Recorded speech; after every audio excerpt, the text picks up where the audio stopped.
আজ পণ্ডিত ঈশ্বরচন্দ্র বিদ্যাসাগরের জন্মদিন। বাংলার নবজাগরণের অন্যতম পথিকৃৎ তথা গদ্যের জনক পণ্ডিত ঈশ্বরচন্দ্র বিদ্যাসাগরের 205তম জন্মজয়ন্তী উদযাপিত হল বাঁকুড়া রবীন্দ্র ভবনে। বাঁকুড়া জেলা প্রাথমিক বিদ্যালয় সংসদের আয়োজনে সারা দেশের সাথে সাথে আজ বাঁকুড়াতেও পালিত হল পণ্ডিত ঈশ্বরচন্দ্র বিদ্যাসাগরের 205তম জন্মজয়ন্তী। জন্মদিন উপলক্ষে বাঁকুড়া রবীন্দ্র ভবনে একটি অনুষ্ঠানেরও আয়োজন করা হয়। প্রদীপ প্রজ্বলনের মাধ্যমে অনুষ্ঠানের শুভ সূচনা হয়। ঈশ্বরচন্দ্র বিদ্যাসাগরের 205তম জন্মদিনে তার জীবন কাহিনী, বাংলা ভাষার প্রতি তার অবদান তুলে ধরেন অনুষ্ঠানে উপস্থিত একাধিক বিশিষ্ট ব্যক্তিবর্গ।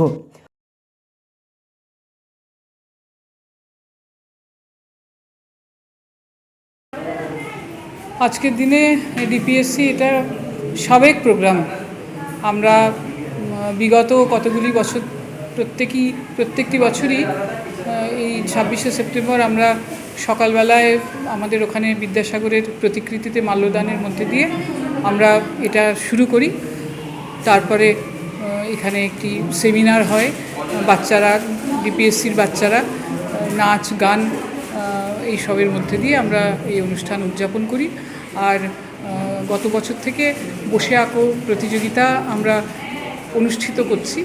এই বসে আঁকো প্রতিযোগিতা বাঁকুড়া জেলাতে 3665টা স্কুল আছে। এই স্কুলের প্রত্যেকটি বাচ্চা এই সিট অ্যান্ড ড্র কম্পিটিশনে অংশগ্রহণ করে। একেবারে সার্কেল লেভেল থেকে আরম্ভ করে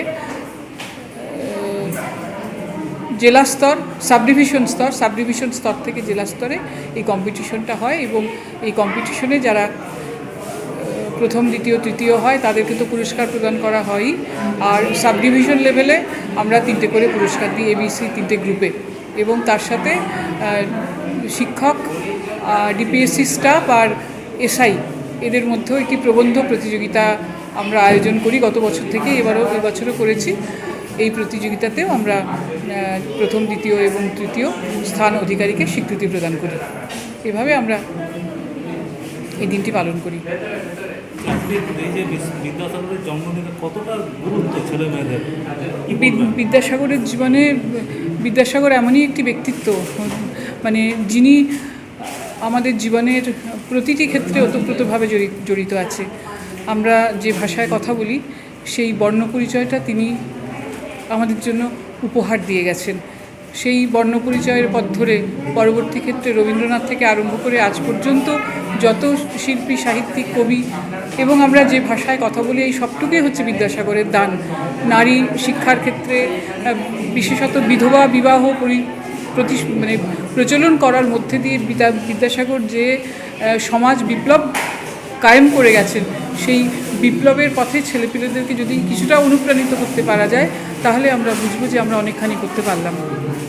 বাচ্চাদের জীবনে বিদ্যাসাগরের অসম্ভব প্রভাব আছে এবং সেই প্রভাবকে আরও বেশি তাদেরকে প্রভাবিত করার চেষ্টাই আমাদের উদ্দেশ্য। এই প্রতিযোগিতার মধ্যে দিয়ে আমরা তার ভাবে ভাবিত করতেই আগ্রহী।